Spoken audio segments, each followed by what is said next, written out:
Okay, so welcome everybody to this session on morphology and child language.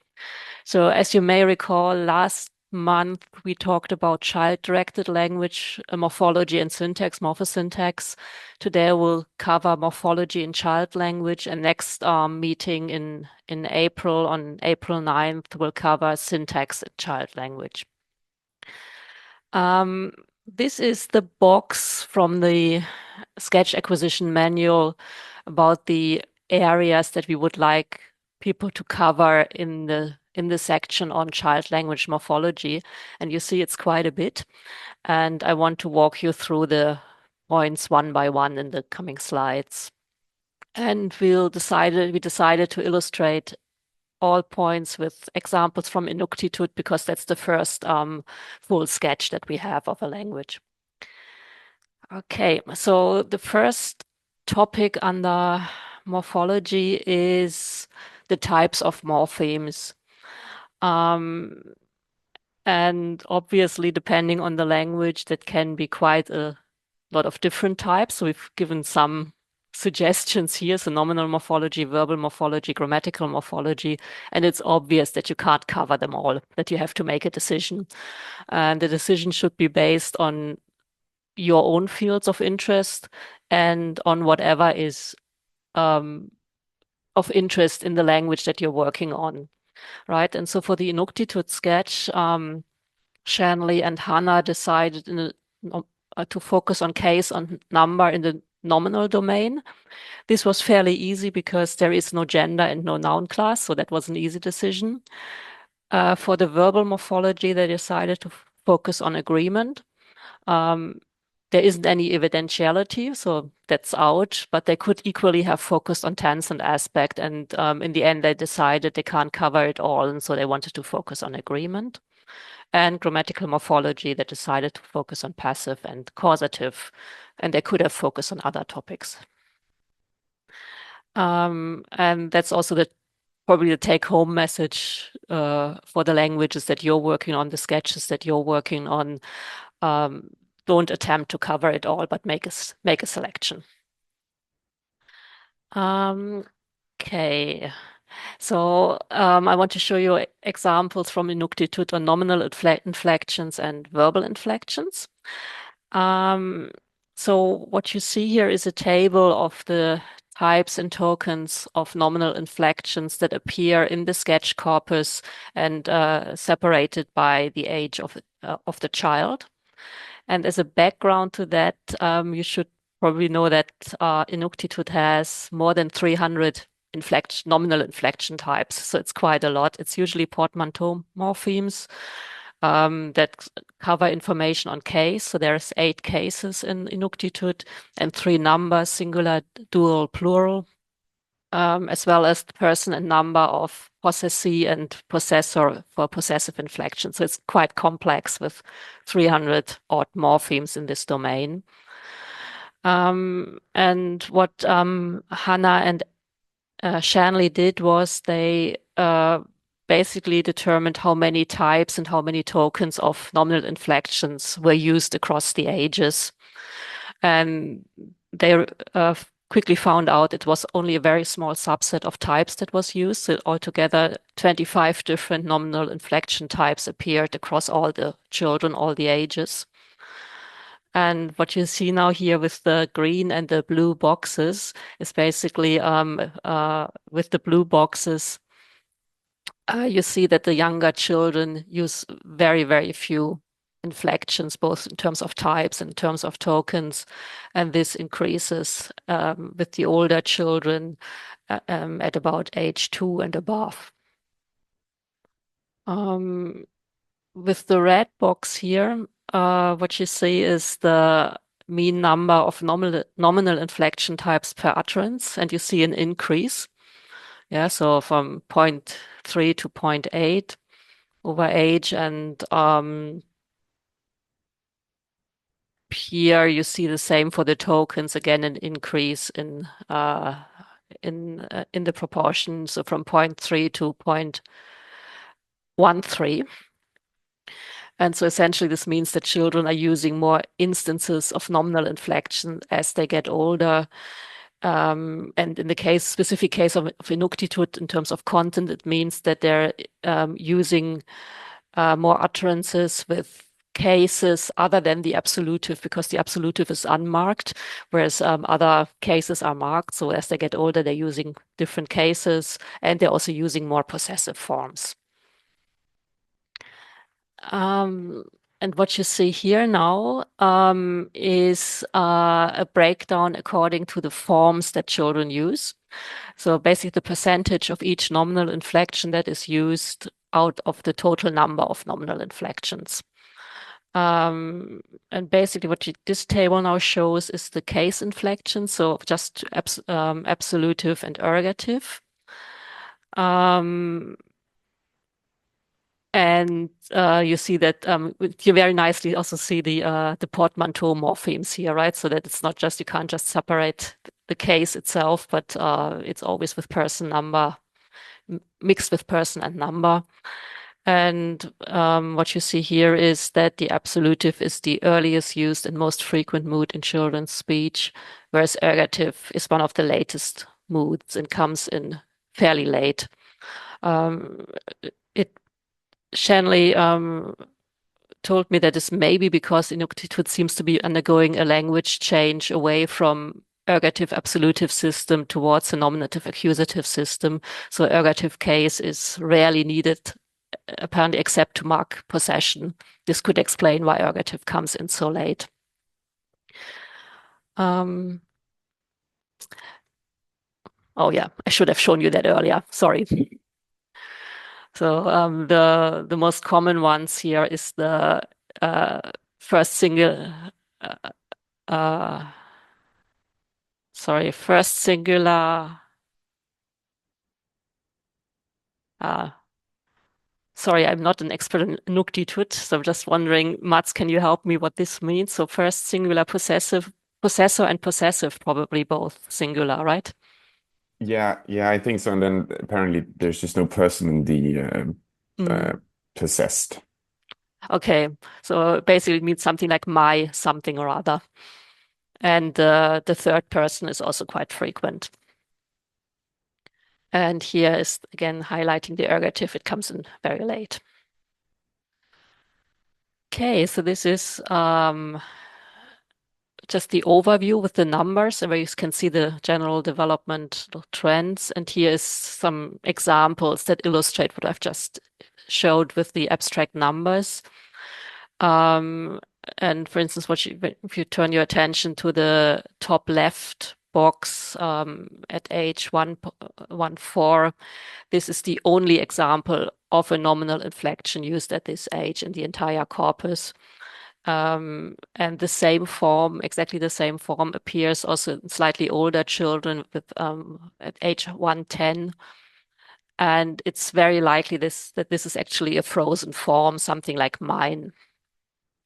But all the other forms that you see here are showing signs of being productively used. And we're going to talk later a little bit about how one can measure productivity in such a small data set. Um, so this is it for nominal inflection. Another example is verbal inflections, and Hannah and Shanley basically took the same approach to verbal inflections as they did to nominal inflections. So again, they looked at the types and tokens of verbal inflections by age in children's speech. And again, as with the nominal inflections, Inuktitut has a large number of verbal inflections, even more than nominal inflections. So it's around 800 different forms in the verbal domain. Again, portmanteau morphemes. There's 10 verbal moods, three persons, and three numbers, and numbers also for each of subject and object. So that makes up quite a large paradigm. And again, they first looked at how many types and tokens were used by the children at each age. And again, it's only a subset of the types that were used. It's 58 different types that appear in the corpus. And what we again see is substantial difference between the younger children and the older children. Very, very few verbal inflections under age 2, which then increases from age 2 onwards. Um, Here we see the mean number of verb inflection types per utterance, and it increases quite substantially from zero point 0 to 0.1 to 0.19. So basically, children are using a larger variety of verb inflections as they get older. And here the tokens, again, a very, very substantial increase.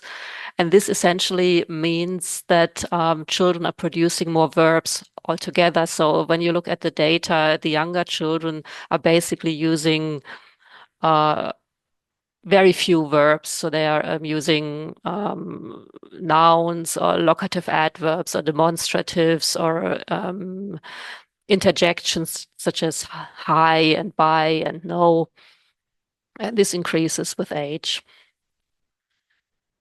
And again, like with the nominal inflections, they looked at the forms that the children produced and they again calculated the percentage use of each verb inflection out of the total number of verb inflections used at each age. And what we illustrate here now is just the imperative mood. So there's children are also using other inflections, but just the imperative mood, simply because this is really one of the earliest that is used among the children, most frequent. And the most frequent inflections are these two addressed at the uh, at second singular subject. Um, so basically something like come here, and a second singular subject acting on a third singular object, something like bring it. Yeah. And so here's some examples of what we've just seen in terms of numbers. Um, and the earliest verbal inflection in the corpus is the one on the top left box at age 111. There are some used a bit earlier, but this always with the same verb root, so they looked at as if this might be a fixed form, not productive. Okay, so this was some examples for nominal and verbal inflection. And I want now to move to the next point in this box of things to look at, which would be basically trying to give an outline of the stages of development. So evidence for stages of development for a given type of morpheme. And basically, the kind of information that you should look for is do you do you see an increase in the number of categories that are marked? So initially, for instance, especially imperative and later maybe other categories. Do you see an increase in the number of items the morpheme attaches to? Do you see an increase in the complexity of forms? So this would be the kind of guiding questions for writing up this part of the sketch. And again, we'll give you examples for stages of development in inuktitut for nominal inflection and for verbal inflection. So starting with nominal inflection. So what we've seen in the numbers earlier is essentially there's very little use before age 2. And whatever we find before age 2 is very likely to be frozen forms. And the use expands after that. When we look at more specific categories, case, we see that the absolutive is used the earliest. So we have examples by 1, 4, and also the most frequent case overall. But then the other cases come in, and the order that we can determine from the sketch is the one that you see here on the slide. But there's also cases that are not attested at all in the sketch corpus. And other features that Shanley and Hannah noted was probably also not surprising. The singular is clearly the most frequent. Plural starts appearing later, and there's no examples of dual. Possessive marking fairly early and very frequent across all the ages, and especially first person possessive. Yeah, so this is what we mean by summarizing stages of development as you can determine them on the basis of the sketch corpus data. And something similar is here for verbal inflection. Um, so uh, early ages omit verbal inflections, but by 110, it's actually already over 90% use, so it's quite remarkable. When you look at the categories, the imperative is the earliest and also indicative. And next comes contingent mood. This is some sort of dependent mood, and interrogative, and others come much later. And also some other observations that Hannah and Shanley made was that transitive predicates predominate at the early ages, but this changes very rapidly to dominance of intransitives. Again, singular is the most frequent, and second person predominates early on, and then first person becomes more frequent. Yeah, so these would be kind of patterns that you could detect in the sketch data. And of course, as always, the disclaimer applies that one has to calibrate. It's a small amount of data, so one has to calibrate the conclusions accordingly. But basically, this is ways of for you to be able to describe whatever you see in the sketch data. Which then brings me to the next point in the box, productive understanding of morphology. So basically thinking about or asking you to think about what, if any, evidence can be used to show that children have a productive understanding of the morphology rather than just reproducing memorized forms. And I think that this is one of the points that we come back regularly at every meeting because the sketch data is just small amount of data and it might not easily lend itself to determining whether something is productive or whether something is memorized. And but there are some phenomena that you can watch out for and that might give you some clue. At least you can form hypotheses on that basis. And we've in the Inuktitut sketch, they made use of two phenomena, which I want to introduce now. So one of them is or one type of evidence that could be used is that when children use a form differently from how adults would have used it, how caregivers would have used it, because this could suggest that the child has identified the relevant morphemes in the input. And this is such an example here. So what you see here in this example is that the mother first uses a verb root meaning to trip, which with a inflection. And so in this case, it's the third singular inflection. Then she uses another verb, fall, again with an inflection, the same inflection. And the child then just repeats the verb root of the first verb. And this is something that the child would not have heard in the input. So it suggests that the child was somehow able to strip off to identify the root and strip it off from the surrounding morphemes. So this is one type of evidence to look out for, to watch out for in the sketch data. Another type of evidence for productivity would be if you look at the different roots that an inflection attaches to. So the logic basically is if the child uses a morpheme in only one context, always with the same root, this could easily just be a memorized form. Whereas if the child uses the same morpheme with more than one root in different contexts, this might point to some productivity. It's not the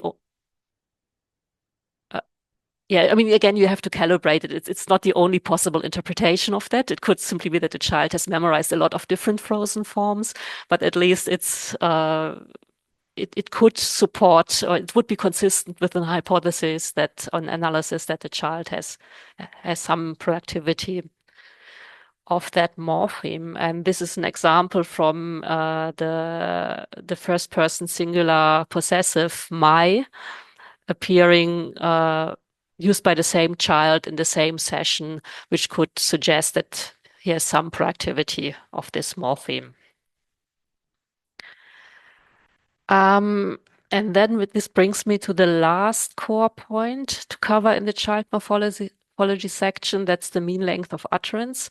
So basically, the mean length of utterance is as you know, a typical measure of increasing linguistic ability, and it can be measured in very different kinds of formats. So initially measured, so it can be measured as words per utterance, in which case it would not appear in the morphology section, but in the syntax section, or it can be measured in terms of number of morphemes per utterance. And essentially, the logic is that for at least a certain point, a certain period of development, each new aspect of linguistic knowledge is reflected by adding a word or a morpheme to the utterance. Yeah, so a plural or past tense or progressive aspect or any of these. And it manifests very differently in the different languages, depending on whether these linguistic concepts are reflected in words in more isolating languages or in morphemes in more agglutinating or polysynthetic languages. Um, and for Inuktitut, so Inuktitut is a polysynthetic agglutinative language, and measuring MLU, mean length of utterance, in morpheme makes a lot of sense. And that's why we put it here in the morphology section. But if you're working on an isolating language, it might make more sense to put this information into the section on syntax. Okay, so here's mean length of utterance in morpheme and morphemes, and it essentially increases with age. So when you look at the average, starts off with a mean length of 1.18 morphemes per utterance and ends up, sorry, I can't see this, 3.25 at the oldest age range. And here's one example of a one morpheme utterance. And here's a fairly complex one with a six morpheme utterance. Um, uh, Basically, okay, from this six morpheme utterance, what you actually see is that the increase in sentence length in Inuktitut isn't so much reflected in adding more words, but it's really reflected in it's still one word, but it's morphologically complex, and so much of the complexity in Inuktitut plays out within the word by adding morphemes with semantic functions or syntactic functions. So that's why Hannah and Shanley also measured mean length of word in morphemes, which you can then see here. And again, not surprisingly, they found an increase in mean length of word with increasing age. So one morpheme words were the most frequent at every age, but they do decrease from 84% to 34% with age. Um, three morpheme words were, May I comment on something? May I say yeah, something? sure. With respect to counting morphemes, I think it's important to mention that you need to count the morphemes only in obligatory context, because, for instance, in Hebrew, in the present tense, you don't have person marking. So if you count the morphemes and you see that the child uses the present tense most of the time, you would think that their morphological development is not really advancing or something, but it shouldn't be counted because there are no such marking, or so I think you need to check whether the morpheme or a particular morpheme needs to appear, and then only the obligatory ones you should count Um, when. I I think it depends. I think it depends on what you want to show with this, right? So if you're if the interest is error patterns, then of course only the obligatory contexts. But if you want to give an idea of how many morphemes children are actually using, you still need to basically count every present morpheme. And of course, what you then have to do is you have to interpret the numbers, right? So, let's say in the case of Hebrew, if you say the children are basically using a form where there is no overt morphological Right. exponent, So then you this would don't, be part of the interpretation of the numbers that you give. right. And one more thing, you mentioned MLU, and you mentioned the fact that it may not be effective as a developmental measure at some point. In Hebrew, for instance, as children grow older, they use what you call portmanteau morpheme, so that one morpheme incorporates a number of features. So the length of the words or the utterances actually decreases because everything is incorporated into the affix attached to the verb. But in terms of morphological development, the forms are more advanced.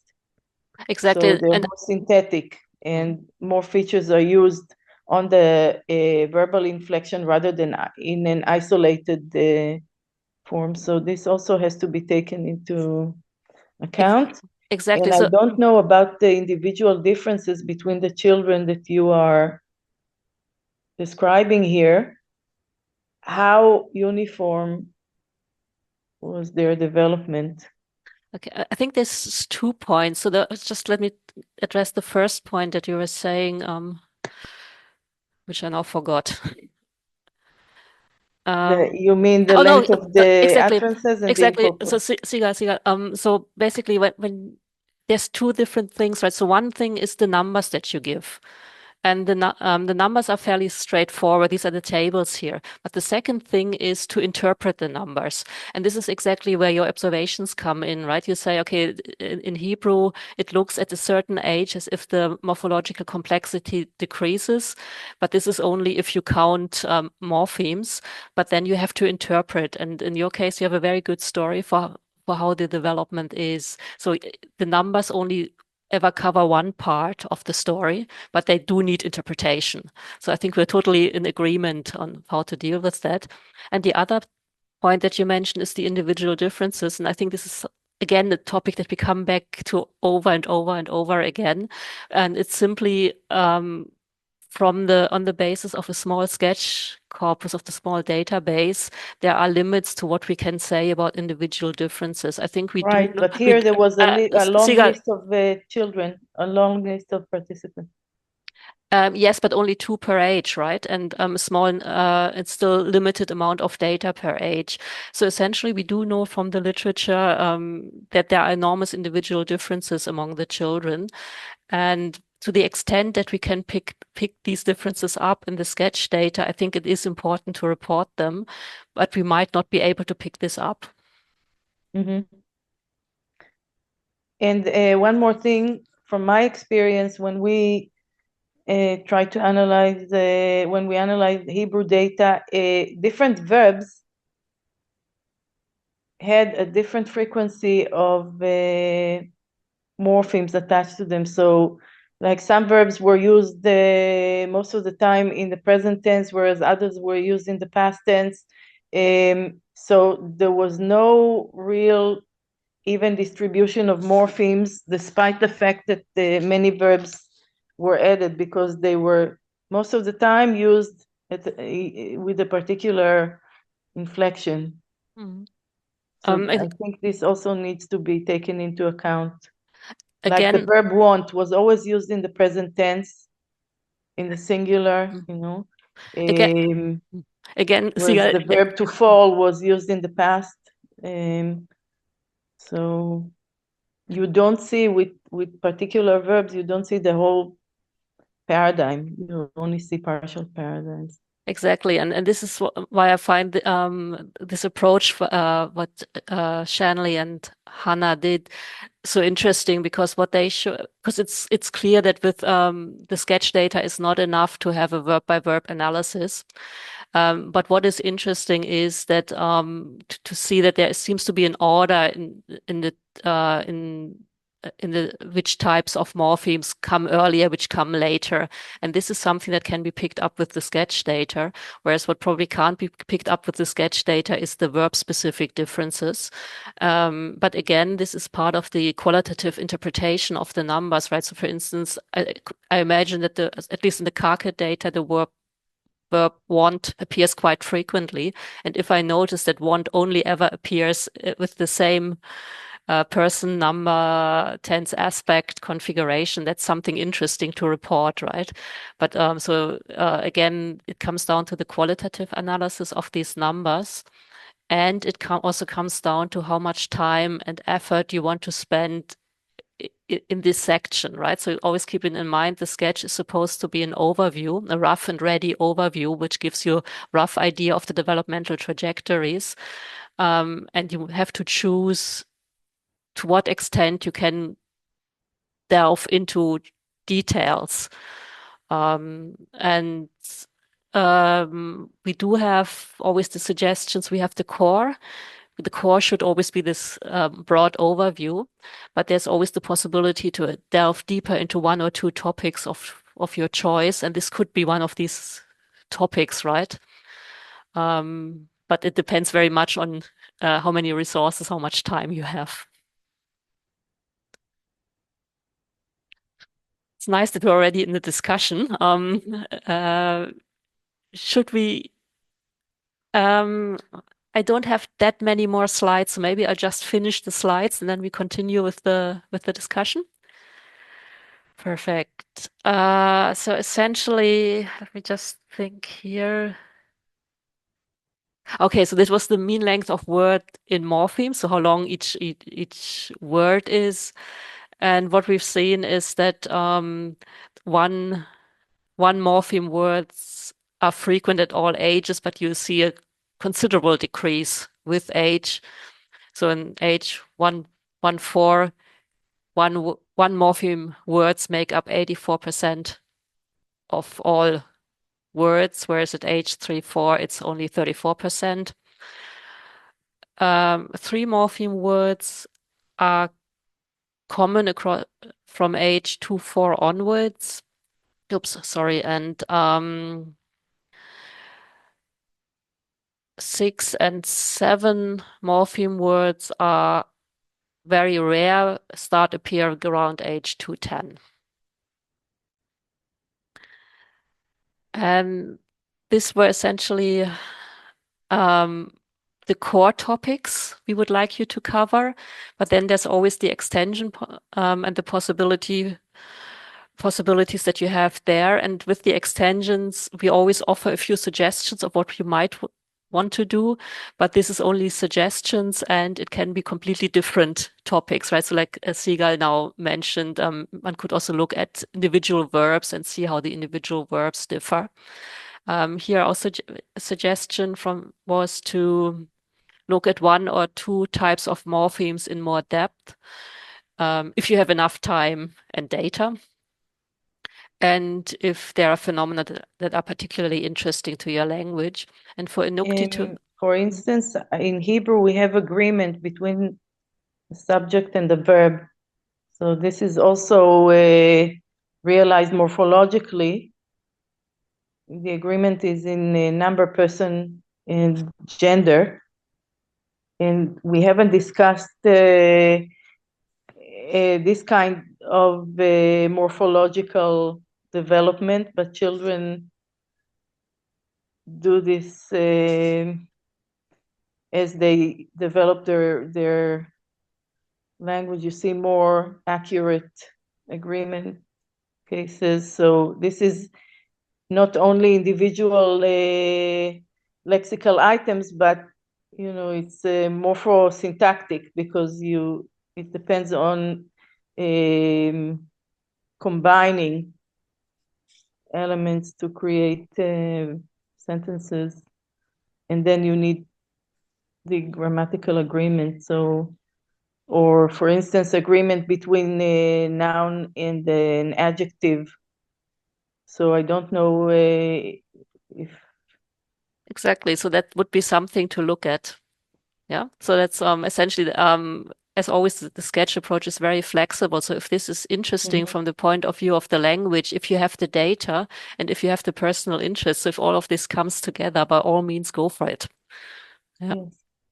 And I don't know if you're familiar with Dressler's model of morphological development, pre-morphology, proto-morphology, and morphology proper. So Dressler in the proto-morphological stage talks about mini paradigms.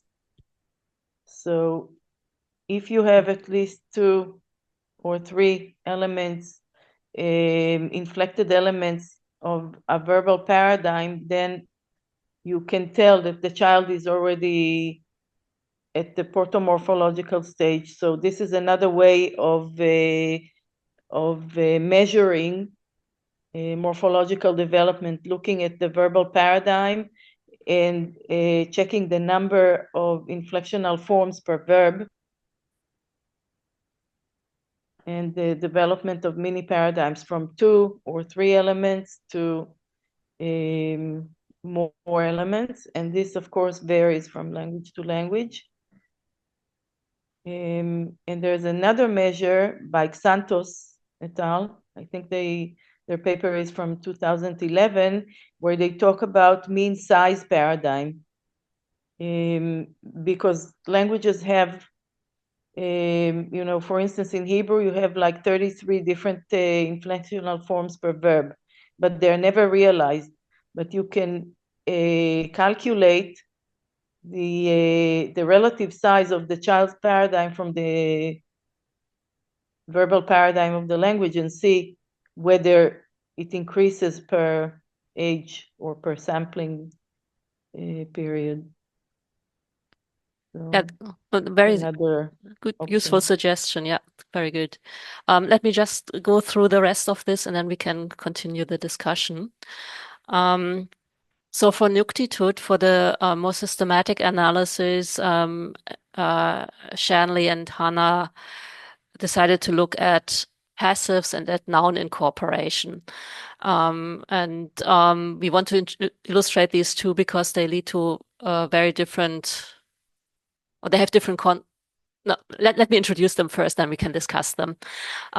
So they wanted to look at passives because there is a previous study on Inuktitut with much more data, which found that passives are acquired fairly early and much earlier than was expected, and from the basis of some other languages like English.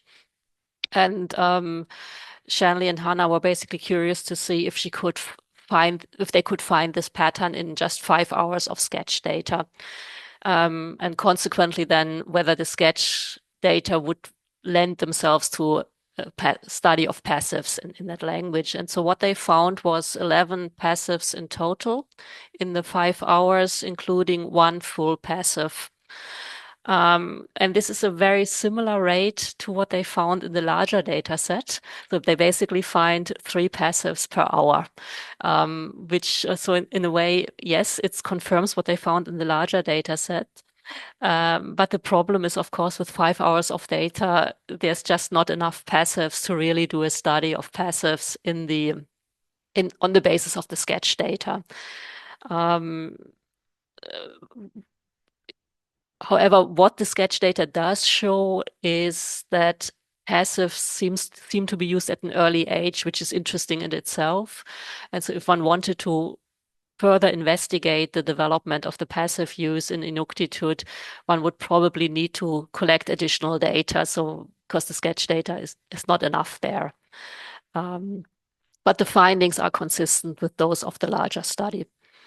The second second thing they looked at in more detail was noun incorporation, simply because it's a typologically interesting structure and it's a very prevalent in phenomenon of Inuktitut.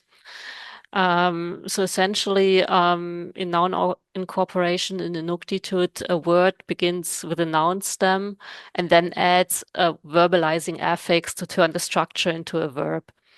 And basically, under some syntactic analysis, this affix, this verbalizing affix, is treated as a verb root that incorporates the noun root, so hence the term noun incorporation. And what you see here is the noun stems in red and the verbalizing affixes in blue. And this structure is very common in Inuktitut and appears fairly early in child languages. Child language, and the utterances here are from children 2.5. And so they've produced a table of all the verbalizing affixes that are used in the data set. So you see it's quite a few, and the ages they're used at. There's already one form appearing at age 1-4, but they suspect that this is a frozen form, but it's appears more frequently from age 2-4 onwards. And the variety of verbalizing affixes increases with age. And so what they conclude here from this overview is that unlike with or different from the passives where we only had very few examples, with the noun incorporation, there's a lot. So they have altogether they found 128 instances in the data. And so that suggests that the sketch data can be used for investigating developmental trajectories with verbalizing noun incorporation in that language, and could be used for more in-depth analysis.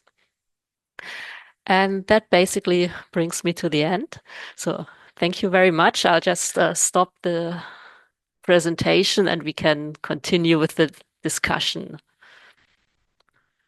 So, Okay. I have another comment. Yeah. We did not look at derivational morphology here. No. Is there a special session for No. derivational morphology, or just you think we should focus on the language sketch on inflectional morphology? I think it's again it's the same answer as always, right? So you have to make a decision on what you want to focus on. So this section is about the morphology, and you can easily make a decision to say, okay, I find the derivational morphology much more interesting, or in the inflectional morphology in the language is not so interesting. Let me focus on derivational morphology.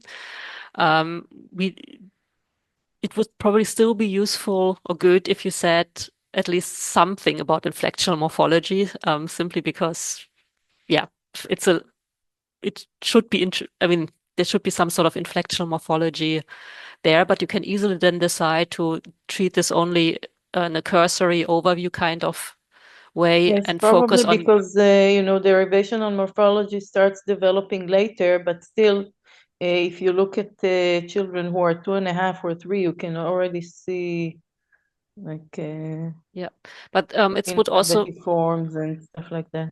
I mean, what you always have to keep in mind, you have 5 hours of data, and it's likely, I mean, inflection tends to be systematic, derivations tends to be a bit less systematic. So it's likely that you will have more data in the sketch pertaining to inflectional morphology than you will have pertaining to derivational morphology.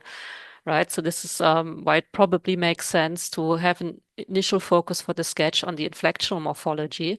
But by all means, if you can say something interesting about derivational morphology on the basis of the sketch data, do it.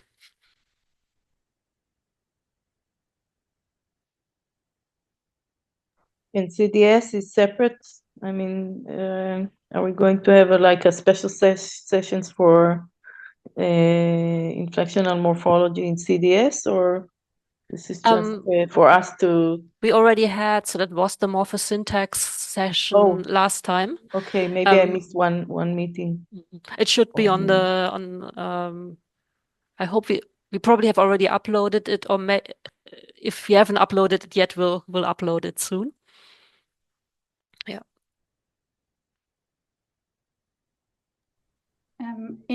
With regard to CDS, I guess, like if we want to find out whether something is productive, we can also look at the input. And if the same word precedes what the child says, it's likely not productive, or more likely to be just repeated. So having both will also help to determine productivity. Exactly. And it's also, I think that was earlier session many months ago, where we generally talked about child-directed language, and where we said it's really useful to pay close attention to the interaction between the caregiver, the adult, and the child, and to basically see, is something a repetition? Is the child repeating what the adult said? And especially interesting would also be to see, does the child alter something when they repeat? So, and what is it? Can we find can we see any systematic patterns there in the alteration, which could then also tell us something about productivity? So yeah. Rowena? Thank you so much for the presentation. I first have a small question about the types and tokens. So, for example, there was this table with types and tokens of verbal inflections, and you have mentioned previously that they did not focus on tense and aspect, or tense maybe. So, in that table, these are just out. We do not count these, or are they part of the overall table, but specified more if they are focused? They should be in. I think they counted them. Sorry, it's a good question, but I think they counted them because we did have. Okay, I have to check this, but I'm pretty sure they counted all the inflections, including the tense aspect. It was just that they didn't focus in the description, in the narrative on them, I think. Got it, because it was also my question, like what we mean when we say we do not focus on those. Should we like not count them at all? But maybe, yeah, so we count them all, but maybe we don't track the development for each of these non-focus morphemes, for example. Exactly. I think that's what it means. But I have to check with Shadley and Hannah if this is correct. Yeah, but exactly, and I think this also comes back to Seagal's point, right? So I think with giving the numbers is probably fairly easy in a sense. If you've annotated the data, then it's fairly easy to get the numbers out and to provide these overview tables. But then it's not just the numbers that are important, but there is the interpretation that has to come in. And I think that's probably also the answer to your question, Rowena, with the focus. So the numbers, you give them for everything, but then for the interpretation, you probably really need to concentrate on certain areas, simply because you can't. It's not enough space and not enough time to do everything. Maybe while we're speaking of the numbers, I noticed that the divisor is the number of utterances, which I thought actually makes it simpler instead of number of verbal utterances, for example. I thought, at least for Tagalog, that solves our issues when we could not actually tell if that's a verb or not. So at least it's just counting in each utterance how many morphemes, or in the total number of utterances. Yeah, I think that makes a lot of sense. And again, when you then look back at the qualitative interpretation, because I think with the verbal inflections, the interpretation by Hannah and Shanley was that there were so few verbal inflections with the younger children because they didn't use verbs, and this is then where the interpretation comes in.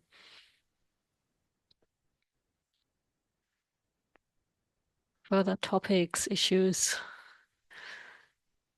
Yeah, one more thing. I think when we look at verbal inflection, or we should also look at the unclear forms that you mentioned and see whether they decrease over time. For instance, in Hebrew, you cannot have non-inflected verbs because in Hebrew, the verb is created by inserting a root into a pattern, and the pattern already has some kind of inflectional features. So sometimes it's unclear because the child uses only part of the verb, only one syllable, but you can see that as the number of inflections goes up, the number of unclear forms decreases. So that's another measure of productivity of how the child develops the morphological system or inflectional system. Nice. It's another indication for development. Yep. Very nice. Yeah, I agree. And I suppose, I mean, the Semitic languages are particular simply because of this root vowel pattern. It's really impossible to just produce the root without some sort of a vocalization, inflection. Yes, right. Now we have a very interesting project on Arabic, and it's even more complicated because there you have the produced form, the form that the child produces when he speaks, and then you have the dialectal variation, like the target form in terms of the dialect, specific dialect that he speaks, and if you want to count the number of forms, the different forms that are the child produces or different children produce, you need to compare these forms to some kind of a prototype or a standard form in written Arabic, because otherwise each form would count as a different lexeme. So it's like a three-way processing, which is more difficult. So it's not only the production itself, but also to what dialect it belongs and to what standard form it represents. Yep. So.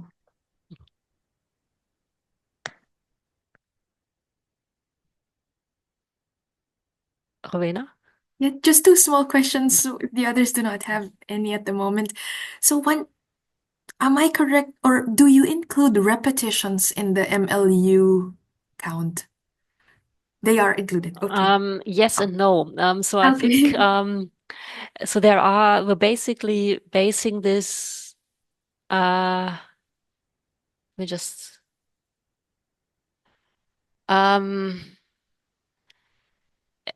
the answer is more complicated than that. Let's put it that way. So we're following the more or less the guidelines from in the chat protocol, the which essentially s- specifies that where repetitions are not really included. Um,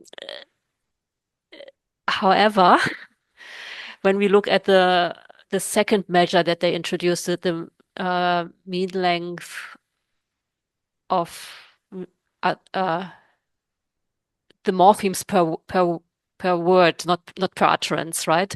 Then it doesn't matter with the that each word is taken as its separate entity, and it doesn't matter that it has been repeated beforehand. Perfect. So it made me then think, since you've mentioned chat, in chat, you actually tag whether it was a repetition. So in that sense, you could just do the counts with or Exactly. without. And my other question was, am I correct? We do not do any statistical analyses on these counts, right? So when we say one is more frequent than the other, or they're equal in frequency, these are just how we interpret them and not based on any analysis. Exactly. So we basically conceive of this as a descriptive account. The issue is simply that the amount of data is probably not enough to do meaningful statistics. If people who are statistical, very knowledgeable in statistics and think, okay, we have enough in this particular area, enough examples, enough everything that we can do some statistics, meaningful statistics, by all means, yes. But we suspect that for most of the measures, most of the data, we can't really do this. But we still can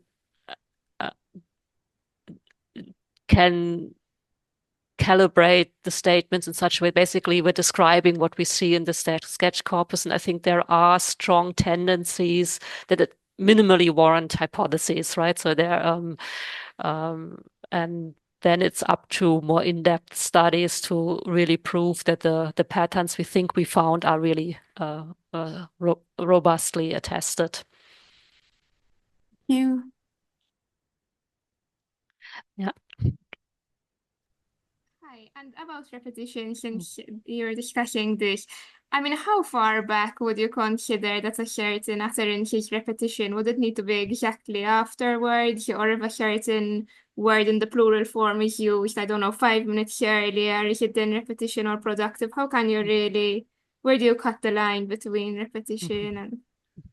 Good point. I think basically measure look at adjacent utterances, and especially the identical repetitions, and especially with the, I mean, very often these repetitions are also done in a very sing-song type. So basically, that we can hear from the prosody. Actually, there is just now the child is going into a playful mood there.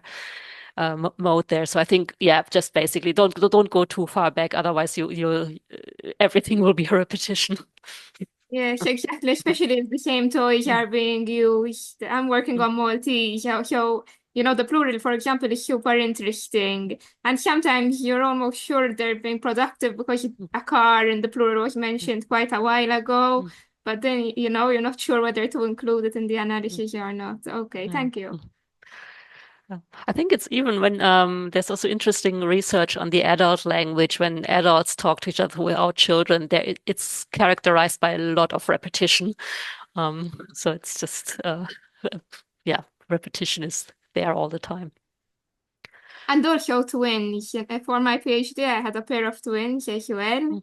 And there's one of the twins is constantly like repeating after the sibling. So the repetition between twins is super interesting. It's completely another study in itself, but it's also really, really interesting to know the patterns between, siblings. I can imagine. And probably the other one gets very annoyed when the first one keeps repeating, right? Okay, I think we're nearing the end of the 1 hour. So thank you very much.